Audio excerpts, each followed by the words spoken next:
gani anaomba huyu? Yaani anaona huyu hana Mungu. Ilikuuma sana. Iliniuma sana. Yes. Lakini nilitia bidii. Yes. Yeah, at last Mungu alisaidia nikakuja. Niliokolewa na maisha baada ya kurudia class 7. Okay. Babangu alisema wewe rudia hapo. Hakuna mahali utaenda. Ndio dada yangu pia arudie class 8. Yeah. Ndio sasa apate marks nzuri aende. Yeah. Lakini pia he was also preparing for apate school fees ya high school. Akaniambia rudia. Walimu anasema wewe kwa nini mnalazimisha mtoto arudie na amepata marks ya kuenda mbele? Yes. So after that ndio nikaanza from mtu ambaye alikuwa anakuja number 37. Yes. Number 3. Yes. Walimu wanashangaa hii ni gani? So kwa sababu unarudia kitu ulifanya. Yes. So from there nikachangamka, maisha ikakuwa nzuri, I became a bright boy.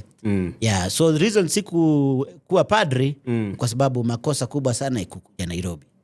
Ulipokuja Nairobi? Ya huwezi kuja Nairobi na ukue padri